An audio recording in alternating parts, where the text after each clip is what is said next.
Here we can see that this center back needs to make a decision whether to stay with that central player or the player making the run in behind. You as a center back, who should he follow? Take a second and look at this picture.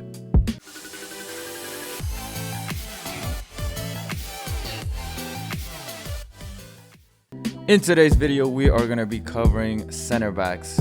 What do center backs do when they are playing out of the back? In these next few clips, you're going to see certain things that you should be doing as a center back when playing out of the back.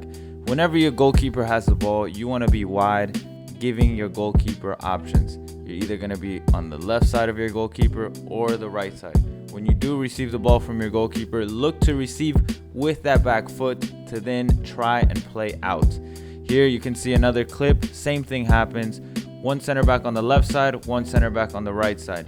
This is going to allow for space to open up in the middle of the field for a midfielder to check in.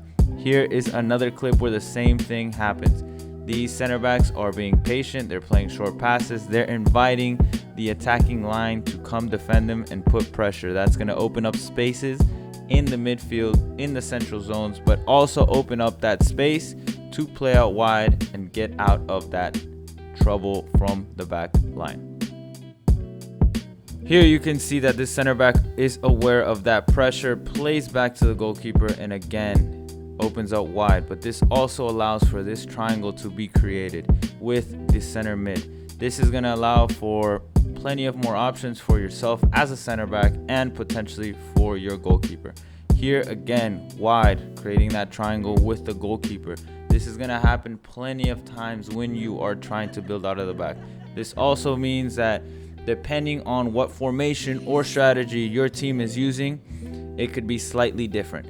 Here you can see that the center backs are just waiting until the pressure does arrive.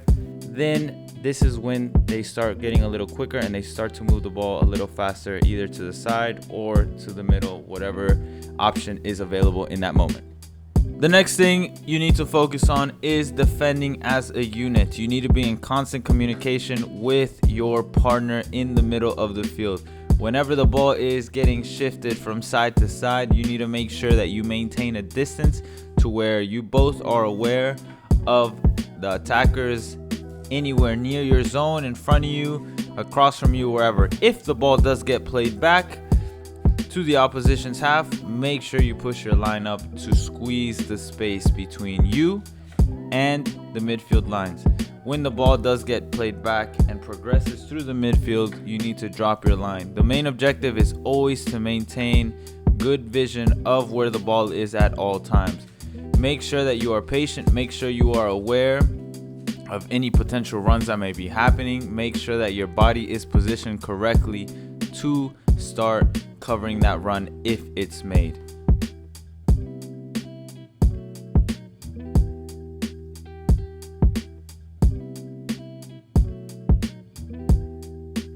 Here we can see that when the ball is out wide on the flanks, both center backs shift over. The furthest center back is aware of that attacker potentially making that run through.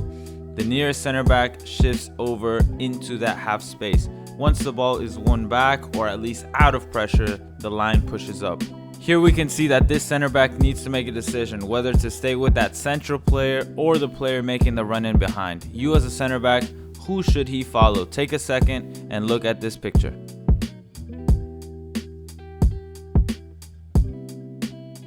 Here's what happened. The center back stayed central, did not commit to either one of those runs, kind of made the decision and reacted after that ball was played. That player going into the middle needs to be picked up by the midfield line. Here in this clip, we can see how the center backs are in their position. Whether the ball is on the left side or the right side, the nearest center back should be found in the half space, and the further center back should shift over and try to be central. You can use the PK spot or the center circle as reference.